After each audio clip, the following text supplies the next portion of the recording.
And I'll let you. Right, we're live. Hello and welcome, everybody. Thank you so much for joining today. I know it's quite a difficult discussion that we're going to be having today, but one that, I think we all need to be informed about. So as I've spoken in my various groups, we're going to be chatting to Debbie Dooley today. And Debs, you can just say hi. Debbie is the sister of Candi, and Candi was a client who was coming to me. She came for a discovery call, and I immediately picked up that there were suicidal tendencies within Candi. And then, we went through pretty much a journey to get Candi to safety. And unfortunately, Candi succumbed to suicide at the end of it. So in her beautiful legacy today, we would like to just share our learnings because we believe staying informed, can save other lives. And I just want to thank you, Debbie, so much for your time today. I know your wounds are still very raw. It's an absolute pleasure, and I think that the greatest legacy that Candi could leave is just being able to help somebody else who might be in the same situation. So thank you so much. And I know I'm already starting to feel a little emotional myself, and I know you may be too, Debbie. So, what we say is where tears flow, healing goes. So we're just going to have a raw, open, and honest conversation today. Yeah. So Debbie is actually an accountant. She works in a construction business, family business, with her husband in Johannesburg, and she's kindly taken the time off today to just chat about Candi's journey. So Debs, let's start off, if you don't mind, by just telling me a little bit about your beautiful sister and her upbringing, a little bit more about her. So we were, we've got a pretty strong mother. She was a single mother for most of the time that she had us. She had challenges, she had struggles. She had me and my older sister very early on in life. Before she was 21, she had already had 2 children. And then from her first marriage, and then from her second marriage, she had Candi. And Candi's about 5 years younger than me. And she was always, I'd like to say she was always gay, because she wasn't one of those people who became sort of gay later on in life. She was always very masculine, very early on. Masculine is not really the word. She was always not in, she didn't want to wear bikinis and dresses and look pretty and wear makeup. So she wasn't exactly the same as all little girls who wanted to be princesses and wear tiaras.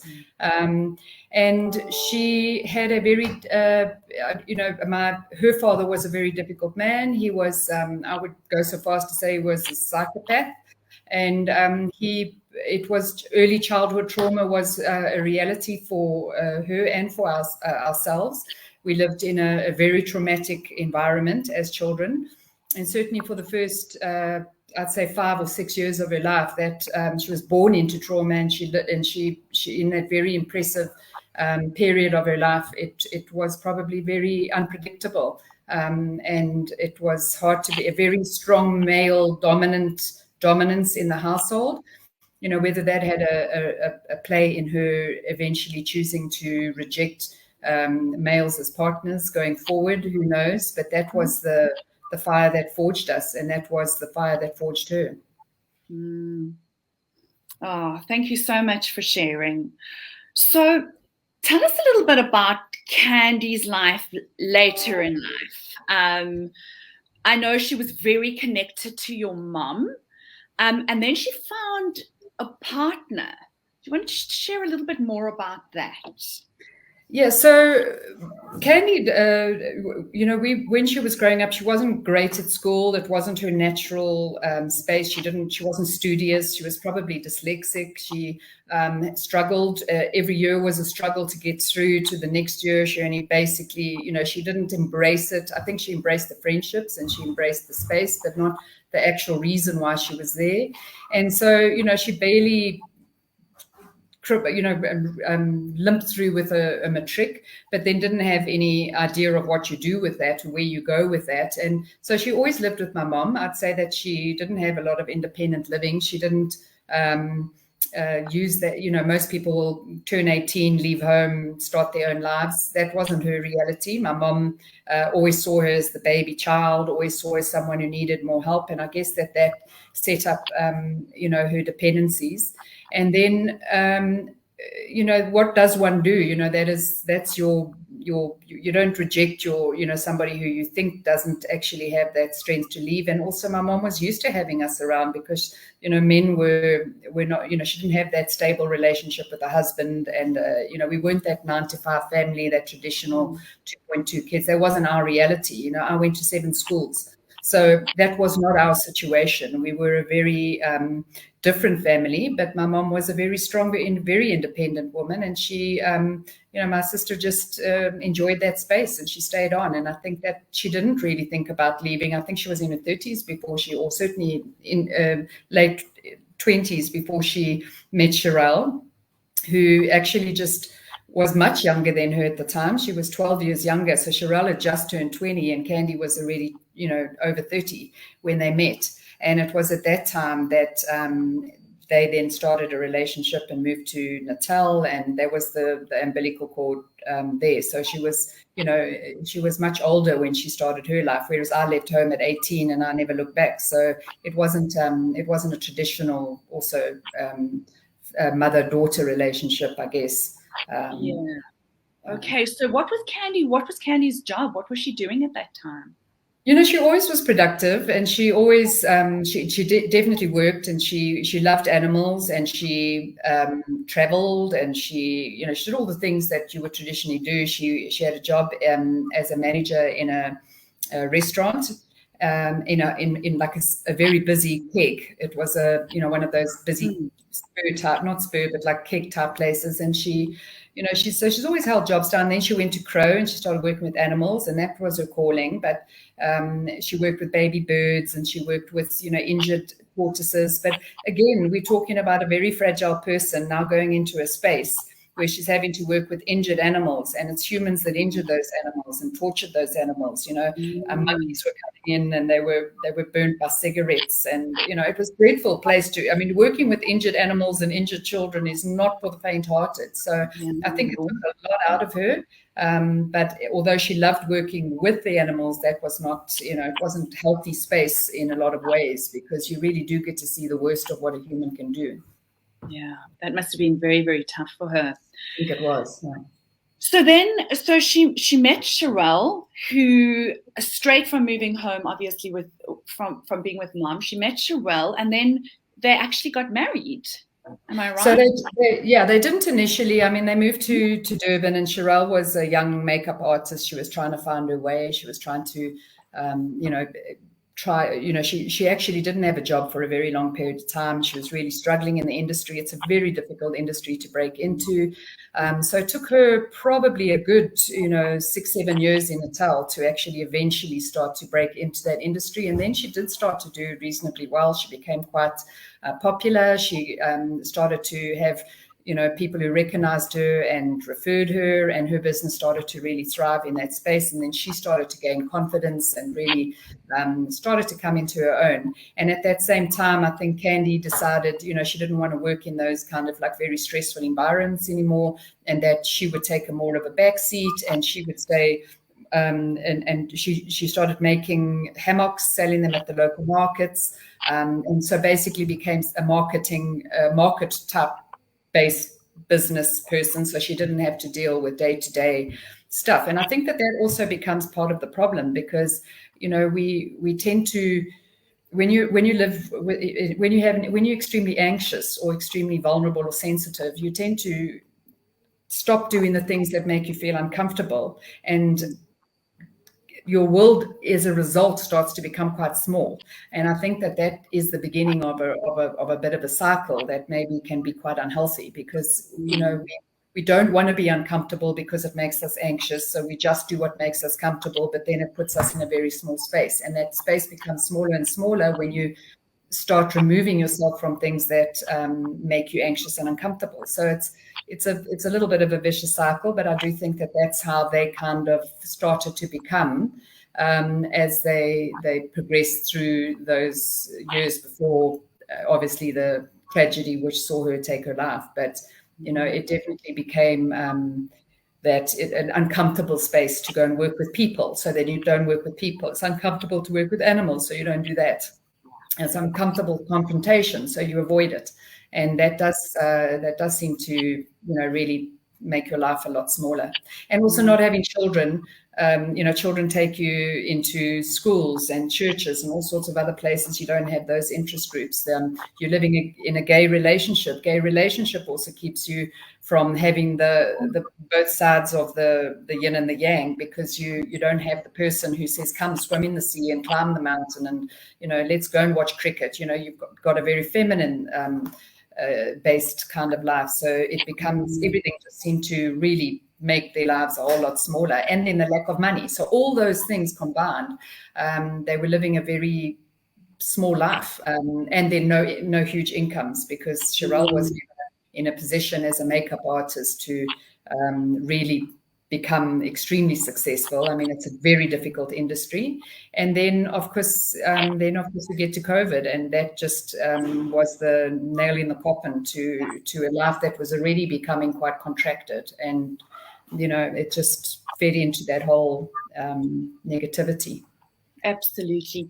Yet, Debbie, I mean, in the short time that I chatted to Candi and got to know her, what I can see from the photos you've shared, there was such an intrinsic, deep connection, to almost an extent, a codependent connection between Sherelle and Candi. Am I right? I mean, there was just this absolute adoration. There absolutely was. And I think from both sides. So that also became the problem, because while Candi might have tended towards depression, certainly that didn't rear its head until COVID came, in this way that we understood it. And we just thought that she was, just a little bit young and sensitive and vulnerable, but we didn't really say that she's damaged. And we didn't actually go to that level. We never were in that space where we thought, she's damaged beyond repair kind of thing. But also Sherelle was a very anxious girl, extremely anxious. In fact, she was so anxious that she developed cancer in her heart cavity, and at a very young age. I mean, she was 36 when she became ill with cancer. So her anxiety had been building over that period of time. She had got stomach ailments, and then it was the ulcers, and then it was the constipation, and it was the, all the anxiety-related issues were starting to come through in her health profile. So you could see that happening, and you could see it the same in Candi. It was thyroid problems, and she was on thyroid medication. They were both on anxiety medication, but this is even before COVID. So that codependency was absolutely 100% setting up.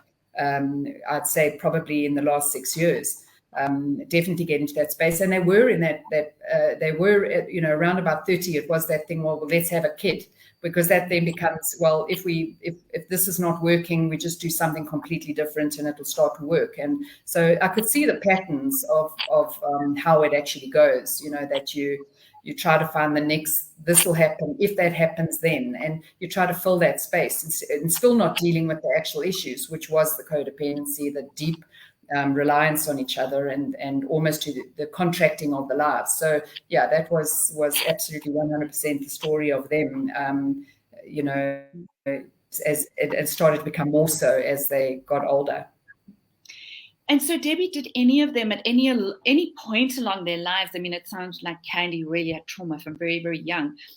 Did they ever go for any kind of therapy or help or anything on either side at any point along the way? I think I took them. I'm a bit of a holistic. I believe in diet, and you are what you eat, drink, breathe, and think. So I had very early on started getting them into hygiene fasts, so that you go to the space, you have a proper fast, you detox at the cellular level, and you get some Reiki, you start to really get to the root of the emotions, because all the physical manifestations are always of a mental state of mind. So there's always a mentality behind all the physical manifestation of stress and stomach ailments and whatever. So, I mean, I've always understood that to be the case. So going the traditional route of seeing a psychologist, seeing a psychiatrist, that can sometimes work. But, you can find some people will be 3 years speaking to a psychologist and nothing actually changing, nothing dramatically changing, just going and speaking to someone every week who just nods and says, yes, I get it, and have you tried that? But not real change. And so that she has gone to a psychologist in the past, and of course had some insights and a little bit of chat and whatever, but she's not when you're not a very open person, or you think, well, you're asking me what the problem is. I don't know. I don't have intuition into what my issues are. I don't remember what happened to me when I was a kid. I don't know what this big traumatic event is that's put me in this place. Then you don't really want to talk, because you feel like someone wants answers for you. That then sets you up for more anxiety. So I think I don't think they really went down that road in that kind of way, because I think it was a very anxious place to go. And I mean, even Sherelle, if you said to her, what were your big traumas? What made you so anxious? She had loving parents. They were married. She doesn't want to put blame in that space. And Candi didn't want to put blame in my mother's space, because my mother is the one who loved her and looked after her and protected her. But again, there is something. There obviously is something, and you don't need to, maybe she didn't want to, micro get into that space. I don't know. Some people do, some people don't. And it's just, it's either it's your thing or it's not your thing. I don't think she really, wanted to open up to somebody in that kind of way, which is why you were such a, great breath of fresh air for me, because, sometimes, especially when she was grieving, you get to the point where you go, what is your problem and how can we change it? And you go, well, you can bring my wife back. That would be great. Thank you very much. Or, I'd like to, what could help you and what will you regret? Well, I regret that she died. So you can't actually get to that space where you need to be doing the work. And that's the problem with, a psychiatrist. For sure. So let's take our viewers there. I don't think they're aware of what happened thereafter. So we've got Candi and Sherelle together, trying to make life happen, going once or twice to a psychologist, speaking to the conscious mind, never delving into the subconscious where all the answers obviously lie. And then what happened? What started to happen to Sherelle? So their life did, with the Reiki, introducing into Reiki and alternative treatments and stuff, they actually carried on a little bit of that, a little bit of self-growth, a little bit of, but not really, really going there in their own space. But what really forced them into that space was when Sherelle was diagnosed with lymphoma. And that was actually only in March this year. So up till that, I mean, I guess, when you look back now and you see all the symptoms that she was having over the last 3 or 4 or 5 years, the health symptoms, that actually probably, if she had gone to a good doctor who had been able to track her through her journey and not gone to, all over the place, she might have been diagnosed a lot earlier. But what the diagnosis came when she started coughing blood in March, and that was it. That was the moment that she went and had it checked out, and they said, "Listen, you've got a huge growth in your chest cavity, and it's it's cancerous, and you're going to need to go on chemo." And it was unbelievable, because there wasn't this gradual, or it didn't seem to be this gradual kind of to that place. It just seemed to be like a bombshell. But anyway, they galvanized their relationship 100%, because they're the most loving couple you've ever met in your life. So they galvanized, and they decided that they were going to, really, this was it. They were going to fight this. They're going to get all the strength that they could muster, and they were going to, take this on head first. And it wasn't, that was absolutely where they were at. They didn't disappear and fall apart, and they actually really had the strength, seemed to grow in strength. And Sherelle started her chemo treatment, and she started her chemo treatment with a hematologist, and it was a young guy who just basically hooked her up and didn't explain things to her properly, and that made her pretty nervous.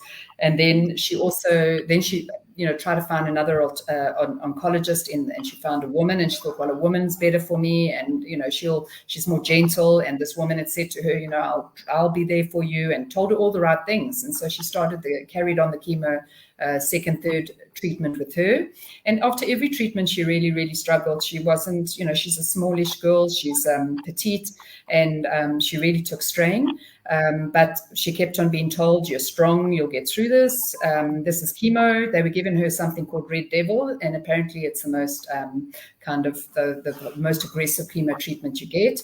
After her third treatment, and she really suffered through them, she was told that her growth had reduced to 10%, which was brilliant. And in fact, during that entire 3-month period up till that point, they had addressed it with diet. And of course, diet is the thing that we had been working on a lot with in our fasting and stuff. So they knew what good, healthy food was, what to avoid, what to take. They're very concerned about the diet side of it. And I think that really helped her to shrink that growth so dramatically, so quickly. Wow. And then she asked after the end of the third session, listen, it's only 10%. Can we reduce the treatments? They're really, damaging me. And I'm really taking strain. Do I need to have them so aggressively? And the woman said, no, you're fine. You're strong. You're coping. We're going to keep going. And she had her fourth treatment, and about 4 or 5 days after they hooked her up there to that fourth treatment, she died of chemo. So it might be a COVID world, or the way that doctors are right now, they're not seeing people face to face. I'm not 100% sure, but she had tests done. And when we looked at those tests her blood platelets were dangerously low, and she'd never have received that fourth treatment without her platelets being checked. Blood transfusion, but then also to see that the blood transfusion made an impact, and getting the platelets to a level where literally they didn't do that. So if they had done that, just given her a break and got her platelets right, and then carried on the treatments, or just reduced the kind of dose of those. I don't know how they do it, but definitely it was chemo. It wasn't cancer. Cancer was only reduced to 10%. And then what happened is, obviously, when Cheryl died, and it was a huge shock to Candi because they were doing so well. I mean, the previous month you got her growth to 10%. They were working together. They were strong. They were deep, connected to this journey that they were on. And it just absolutely threw her. And that was never recovered from that, really. So when was that, Debbie, specifically? That was July. I mean, that was as early as now, July, right? Cheryl was diagnosed in March. She died on the 12th or 13th of July. So it was literally 4 months ago. And it just was the beginning of basically a whole life being turned on its end. Both Cheryl's family, our family, friends. I mean, it was just devastating. And they were scared of COVID, let me tell you, which is actually hysterical, because they spent their entire time just not wanting to leave. They were terrified of COVID, didn't want anyone to visit, didn't want to, sanitizing everything that came into the house. I mean, that was the least of their problems, Yeah. So, I mean, what then happened from there? So in the midst of all of this, suddenly Candi loses the absolute love of her life, her absolute everything. Take us through what then transpired. So, we were worried at the point, but we also understand that, death is a reality. It's part of living. And so when you're healthy, you can appreciate that. And you also appreciate that mistakes happen, or other people who are responsible for your well-being and your health might not, take that responsibility. And, it's awful. But at the same time, these things happen. And also, if you look at every partnership, anyone in a partnership, somebody has to bury somebody. One person goes first. So it's not something that should really, say to yourself, it's easy when you're in a grief situation to say, I want to die. But it's another story to say, I want to die and I'm willing to take my own life. And that's a long, we weren't expecting that. That was just we expected her to say, I really want to die. I don't want to be alive. But we didn't really understand that it had got to that point of, not only do I want to die, but I have a means and I'm willing to take my own life. And that was when, what you brought to the party for us was that moment of clarity of saying, she's not just grieving here. This is more than grief. There's something else going on here, and it's much deeper than grief. And I think that was the first time that we understood that it wasn't about the grief anymore. It wasn't about I want to be with my partner. It was now about I'd actually am not going to live. I don't want to do this anymore, and this is too much for me. And so we decided that with your help, that we needed to get her into a place of care. And that's when our journey started, really, in terms of trying to find somebody who was expert enough to be able to help us through this, because these are skills that we don't really know much about. And so we started to say, where do we send people like this? Now, there were two options, obviously, and the one option is you go the traditional route and you get them into like care that is offered via the traditional medicine route, and that is you go onto medication, you get into a nurture clinic, they get you stable over a 2-week period, get your medicine levels at the right levels. And then, and we thought we were in the fight for her life. So, the quick route, it needed to be the quick route, really, to get her onto medicine, to get her stable. Because, you can't, when someone's already suicidal, you don't really have the luxury at that point of saying, okay, well, let's go and see what alternative therapies are out there. So, that was our option, was to send her to nurture, where she spent 2 weeks during the month of basically October. October, September, or October, August, in the August. So Debbie, you then found me and basically said, please, can you help Candi?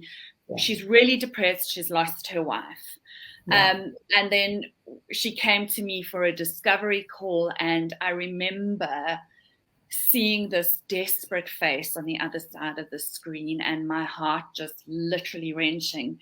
And in a second, it's intuitive with the work we do. I knew there were definite suicidal tendencies, and so did my checks. And immediately, Candi was a very withdrawn person, but she immediately told me straight, I have 2 plans. One plan is to go and take Cheryl's medication when no one is looking. And the other plan is there's a rope in the garage. And I think that's when I brought you online immediately to say, we cannot continue with my therapy. We need to get her to a place of safety. How did you feel in that moment, Debbie, when I called you in on the call and you heard that?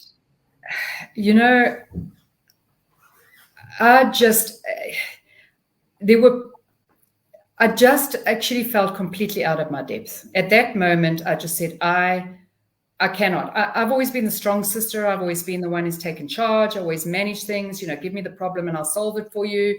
That is what I've always been to her. I've always been there as whatever she's needed. And in fact, in a lot of ways, and maybe this is also a problem, but I anticipate the needs, and I analyze it long before she's actually found her solutions. I've got the solutions for her. So, it was another one of those scenarios where I must say, I just sat there and I thought, now I'm actually responsible for someone's life.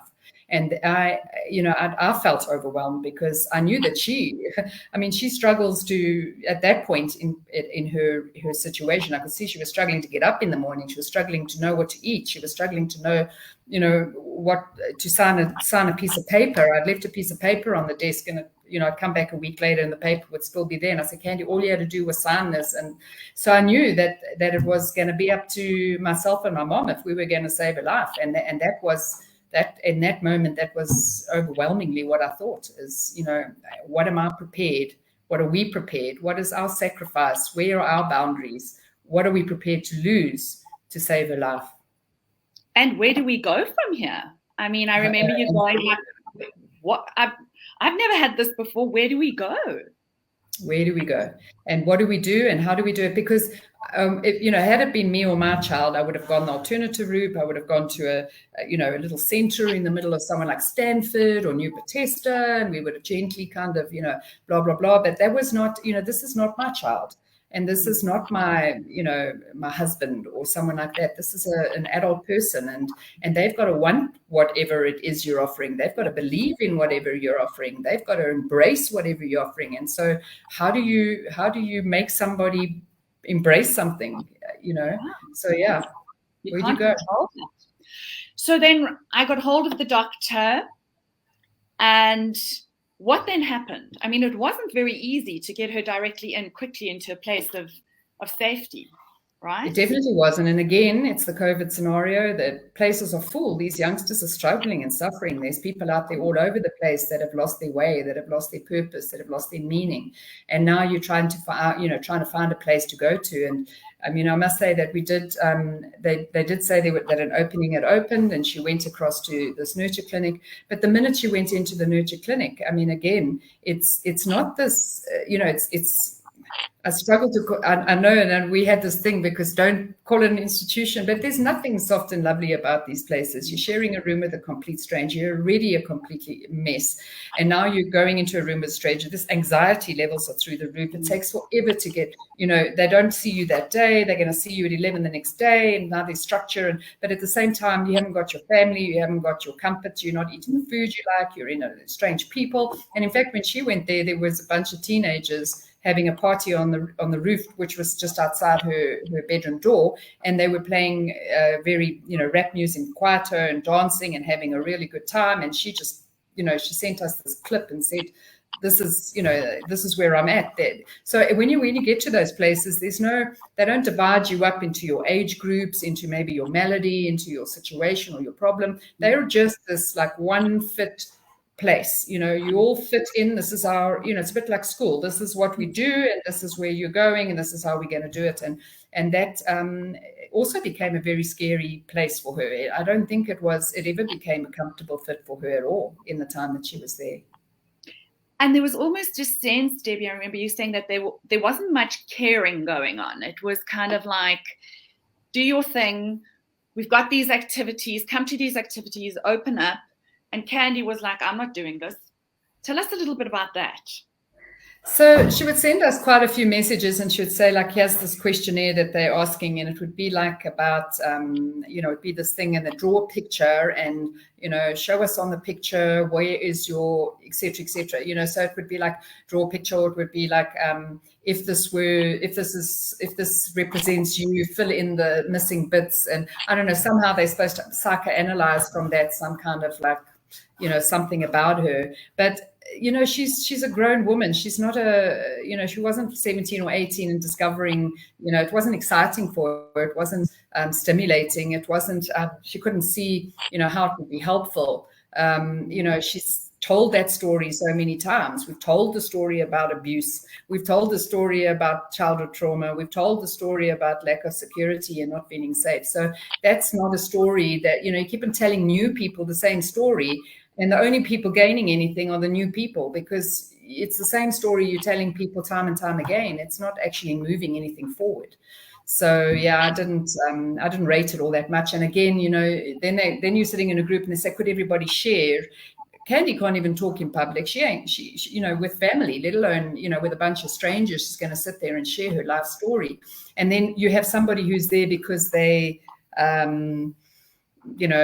whatever their story is, but now your story is just like, so there might be someone there who's raped, you know what I'm saying? Or someone else who's abused, or, I mean, it's very private stories to tell in a very big forum of 15 strangers. Let's all get together and have a group therapy session. It's tough. What I'm saying is really, really tough. It's not what you think it is. And, at the same time, you feel crap.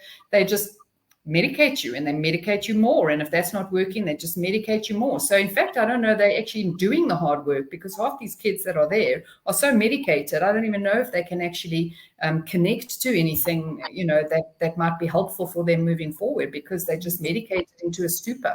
So yeah, all those things. I don't know. I don't rate it at all. I mean, it might help some people, but I don't think it's a silver bullet. That's for sure. And you mentioned to me that Candi was sending you messages during that time. Please just let me die.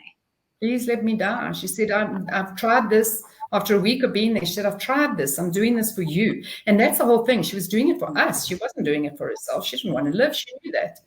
And but she wanted to try it for us and do it for us, because she thought we had the answers for her as well, and that was also probably part of the whole where codependency is a problem, because you put your faith and trust into somebody else's hands and you say, you need to, can you solve this for me? How can you solve this for me? And not looking and saying, how can I solve this for myself?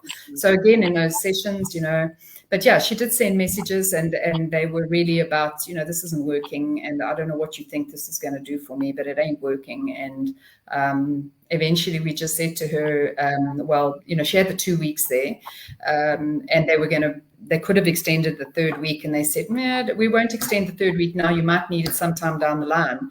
So, she said the most comfortable thing about being there was the fact that she didn't even have to think. She didn't have to speak. She didn't have to think what to eat. She didn't have to go to the shop. She didn't have to pay a bill. And for some people, that complete lack of responsibility might be a comforting. Well, it's like living in a utopia, really, because that's not real life. Real life is not like that. So then they said, well, you're stable. Candi's stable. We're going to release her. Yeah. Yeah. So they, I think it was about the 2nd of September.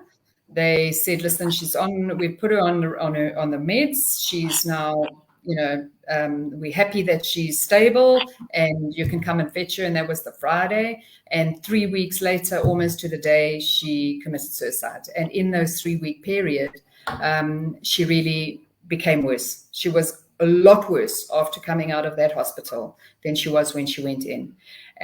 She literally couldn't cope with anything. She was so deep into her depression at that point. I mean, we literally almost couldn't reach her.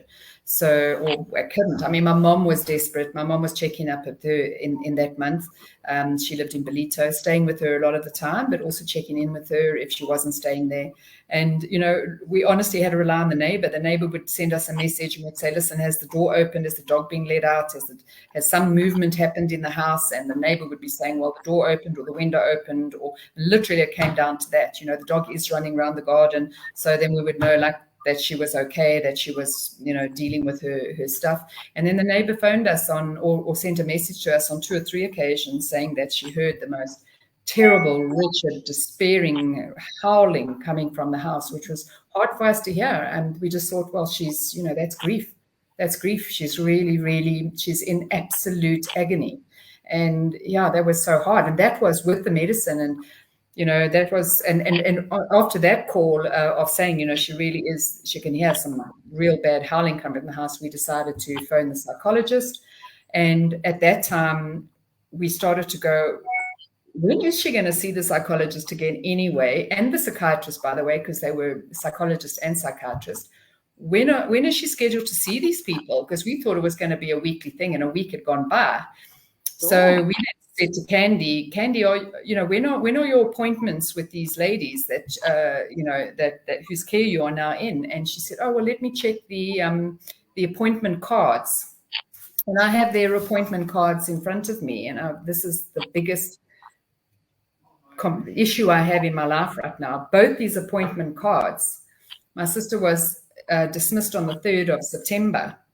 And my sister said, let me get the cards out. I'll tell you when my next appointment is. And she turned them around. And the first appointment with the psychologist is the 7th of October. So that is over a month after being discharged. And the second one is the 11th of October, which is after this date even. So these were the two people that had been paid, in my opinion, to take good care of her and put her back on. If I had got a private psychologist, she would have been seen someone weekly. If I had got a private psychiatrist, she would have been seeing the psychiatrist weekly. They saw her for 2 weeks solid, let her out, and made her first appointments with them for over a month after her release date. I mean, that is the tragedy that is still living with me every day. So can you imagine, Debbie, somebody who's been seriously suicidal? So Debbie, unfortunately Candi succumbed, and when you found her, what was that like for you? So I think my mom spent that night out of the house, but it's got nothing to do with that. My sister would have found a way to do it with my mom there. It's not about that. But In a lot of the conversations that I had with her when she would say she was suicidal or something, I would say to her, you know, suicide it's not easy to kill yourself. You have to try really, really hard. And the reason why I would say that is because the one thing that I wouldn't have wanted my sister to do is do something that was half-hearted and end up being reliant on somebody else to look after her. And that's something she wouldn't have wanted either. So part of me was saying, listen, don't take your life. It's very hard to take your life. And if you get it wrong, you're going to end up relying, you know, basically in a wheelchair or whatever, or worse. So, you know, I was trying to be that pragmatic person who wasn't going to sit there and go, no. And you know, I'm not that kind of person. I'm not going to skirt the issue. I'm going to take it head on. And, you know, I mean, if that was going to stop her and that was going to make her think twice, then I was going to use that tool in my box, because we had used the other tool we had. I mean, we'd sent her for care. We'd done everything we could possibly do. So I'd only got back I'd literally got to that point where I was just saying, all right, well, you know, please just, you know, don't attempt it, because if you get it wrong, you're going to be so sorry. And so I think that that weighed on her quite a bit, and I think it actually stopped her and made her think, because, you know, you can take an overdose and not die, and you can take a leap into, you know, and half kill yourself but not kill yourself. And so I don't know what was going through her mind on that week, but she just never got to a point where any of those things, you know, really reached her and spoke to her and said to her, like, another thing that I'd say to her is, I'd say, Candi, if you want to do this, just first go and spend your money, go and have a holiday, go find joy, go and see your mates in Namibia, go and travel a bit. And you know what, if you want to still do this, do it when you've got no money in the bank, because right now you've got some freedom to do some wonderful things. And I was using that kind of thing, which is completely different to what I had been using before, to say, well, maybe that would speak to her. Maybe she would say, oh, I can maybe go to Mauritius for a couple of weeks, or maybe I can go to... Nothing worked, nothing. So in the end, she did it with a rope. And my mom found her in the morning. When she came in, the dog was still in, so my mom knew the dog had not been let out. My mom walked in and found her, and she had done it with she had strangled herself using the burglar guards in the bedroom. And, you know, we basically... It's obviously an extremely sad outcome, but in a lot of ways, you know, I think that Candi, knowing her heart, she knew she wasn't going to get over this, and she knew she wasn't going to recover. And because of her absolute love for my mom and myself, there was almost a sense of, she just didn't want to be a burden to us anymore, you know. So the burden... the kind of person who, you know, she's so loving that, I mean, she just felt like a burden, and there was no way to not let her feel like a burden. There was no way to make her see that she wasn't a burden, that she didn't need to be, this didn't need to be her outcome. But you just cannot, we couldn't get through to that part of her that could understand that. So, you know, So Debbie, you know, my heart goes out to you, because I know it's still very raw and real. Yeah. But what advice, you know, now that you've been through this, what advice can you give to people who themselves may be suffering with childhood trauma, codependency, depression, anxiety, or their loved ones? From what you have learned, what is the message you would like to share? You know, life is always going to be hard. It's never been easy. Not since the beginning of time has life been easy. You know, if you were the hunter-gatherer, you bear attacked you and you died. Then you had the wars, and you had the pestilence, and you had the disease, you've had slavery, life has never been easy for anybody at any particular point in time through the history of mankind. Life is a struggle. And you have to understand that, that life is sometimes it's unbearable, but it's your attitude through those moments. It's the attitude through your life, and shit happens. It does. Everybody has really hard times, and we have situations that make us depressed, or we are depressed, one of the two. So, but situations can put you over the edge as well. So like my sister's situation, she was an extremely happy, productive person. Yes, she wasn't shooting the lights out in terms of business, but no one expected that. Not everybody has that expectation.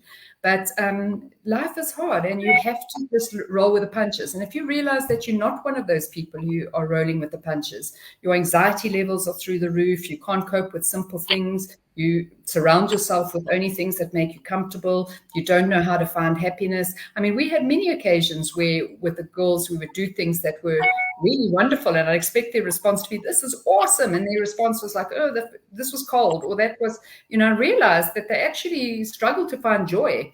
And I think that's the start of the lights going out, is not being able to find joy, not being able to find happiness, or saying we will be happy if, because that is no solution. What if that never happens? Then you're never going to be happy. So just be happy in the moment. And I think start to work. My recommendation to anybody, and that, just remember, Candi and I came from the same household. We were born out the same womb. We had the same experiences. And we're two different people. So my trauma I dealt with from very early on. In my 20s already, I was going to courses. I was reading. I was taking in anything I can. I went to Kenya and did a retreats. I did. I did all those type of things. I did work, and I worked and worked and worked to try to understand, how can I find happiness? What is the definition of it? And how can I be stable? And, how can I get rid of this trauma? And it took a long time, and it's hard work. I think that nobody can take a pill as a substitute. When you take a pill, your body is no longer producing the little bit of serotonin that it naturally produces. Now you're reliant on medication. You can't come back from that. You now have to take medicine for the rest of your life. It's the same as diabetics and insulin, same as sleeping tablets and melanin. It's the same as all those things. You have to keep on doing the hard work.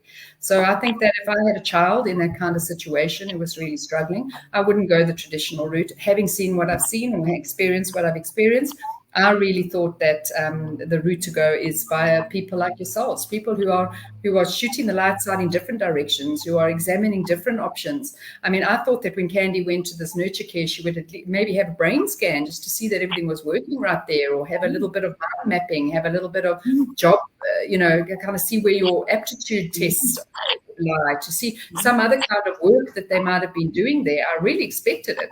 That would kind of highlight and see her as an individual, and also see what her individual problems were, eliminate certain things. I thought she would have a battery of blood tests that would probably show where there was some deficiencies somewhere, because that can sometimes be it. But once all those health checks are done, I think that just using people that do the types of therapies that you do, because getting really down to the root of the problem and starting to speak to that small child, speak to that, before it got so damaged, before it got so confusing, before you lost your way, I think that would be the route that I would go 100% with my own children. And having seen this working both on a cancer oncologists who killed Sherelle, and the psychiatrists and psychologists who didn't follow through and do their job, and we put our faith in them, I would never, ever go this route again. And I don't want to stop people seeing their psychologists and psychiatrists and going with their meds. I do not want to be responsible for that. But it's not enough. That's the bottom line. It's not enough. And I think the message is, if we start young, I was just like you. I started young, working on my issues when I had the anxieties and the depressions. Go for the courses. Find a hypnotherapist that deals with and can identify the root causes. Start dealing with your inner child work to overcome the traumas, so that when a really hard situation does hit, it doesn't throw you over the edge. Absolutely. And I think that is the advice to everybody. And we all need it, no matter, somebody's trauma, like you said, somebody might be raped and they can kind of deal with it a little bit better. And somebody might just have a very difficult parent and they can't deal with it, right? We all have our issues, but it's about dealing with it, getting the right partner at your side, being interested in getting to better yourself, so that if you do get to a point like this, it's not just over. And then also just reaching out, I suppose, Debbie. I mean, for me, when I looked at you and I just felt so upset where you guys didn't know where to go. Yeah. And fortunately, I had the knowledge of, okay, let's do this. Let's breathe. Let's go step 1, step 2, step 3. is to just, when you start seeing that, don't leave it too long. Go and find somebody that you can trust to just help you on the road. Because I just think if probably even when Candi had when Sherelle had started to be sick, if maybe Candi had started then, to work through, we may not have seen where we were, come to where we were. And that also brings to mind a very good point, because the people that are in that space can't find their own solutions. So sometimes you do need someone to step forward and say, this I want to do for you. And I know that your argument would be that person has to do that work too. And they do have to do that work. But I do think you do need to watch other people and give them the gift of something they cannot appreciate they need. Themselves, 100%. So, Debbie, where to now for you, hun? I don't know. I've spent some time just thinking about that, because I did have a few people reach out to me after Candi's. I did a eulogy at her funeral, and I didn't want to skirt the issue. I didn't want to.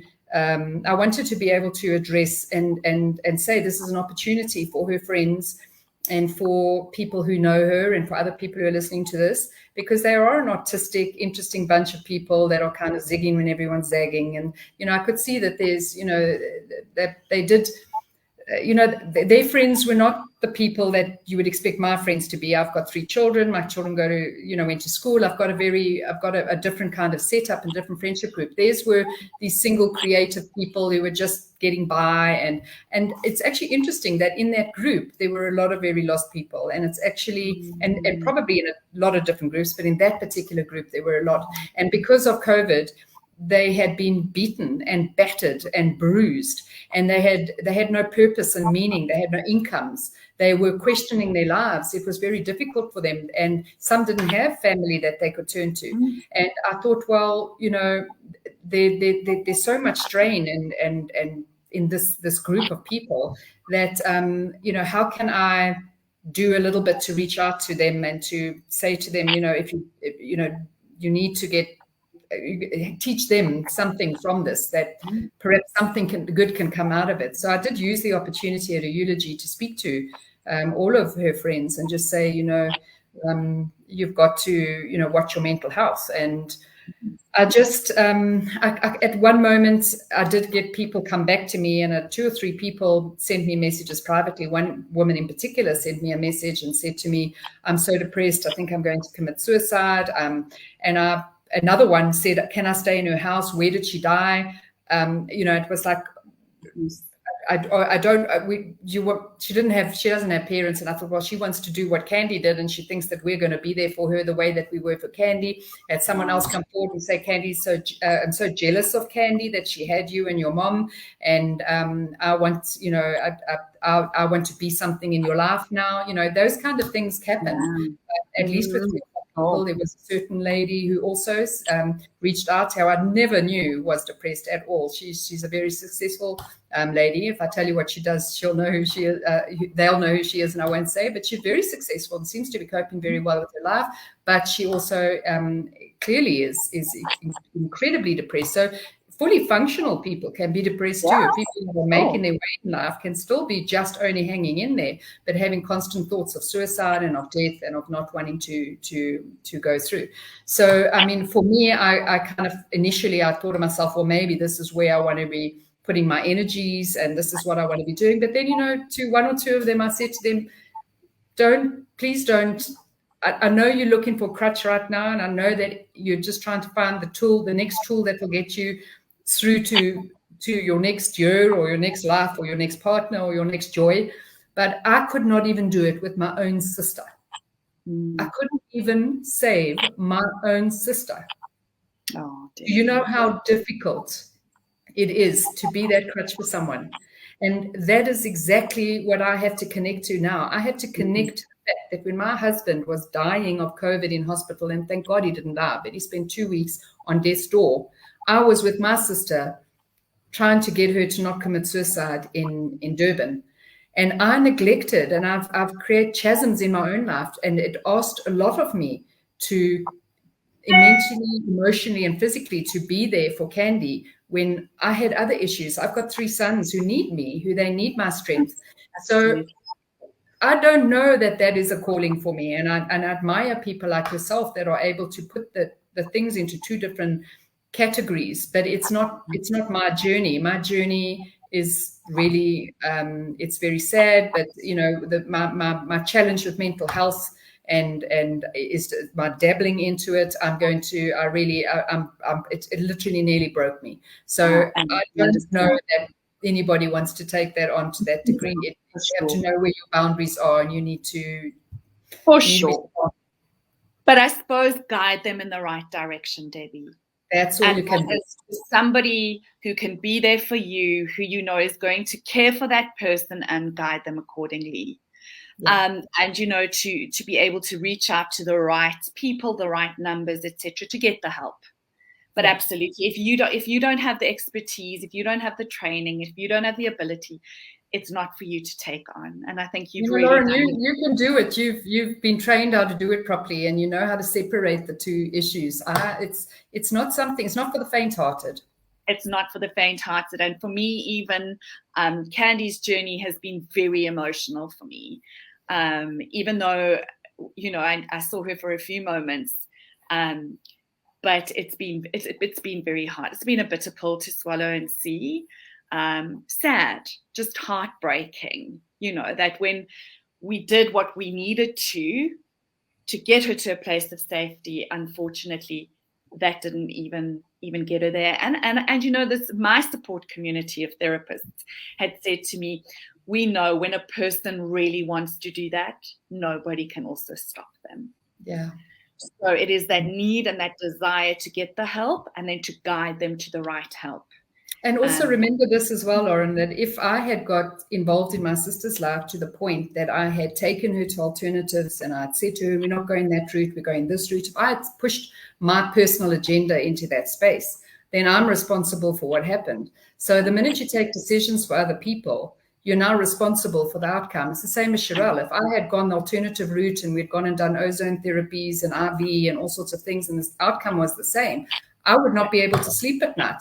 So you've got to be really, really careful as the mother or the supporter or the dependent person to the people that are in these places. You have to be very, very cautious, because you damned if you do, you damned if you don't, to a degree. And it's what you're saying. When somebody absolutely wants to go, there is nothing that's going to stop them. Not that hour, not if you're away from them for an hour or 2 days.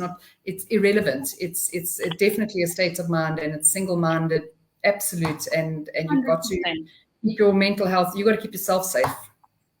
100%. And even therapists, and I know there's a lot of therapists on this group. You know, I'm not a suicide specialist therapist, so that is why I could not and would not take on Candi's case. You know, you would need to go to somebody that would deal with that. And otherwise, that would also, at the end of the day, imagine if I decided, no, let me take on Candi and try with all my heart and soul, and she had succumbed. That would have been very, very, very tragic for me as well. So we've also got to have our boundaries up and in place, and be able to facilitate them going to the right people to help them. Debbie, thank you so much for your time. I'm just feel so blessed that you've taken this time out for us and for sharing this very, very difficult journey with us to help other people. And thank you for having me. Thank you for having me. And have a wonderful day. Thank you, you too. Bye, Lauren. Bye. Bye-bye. All the best.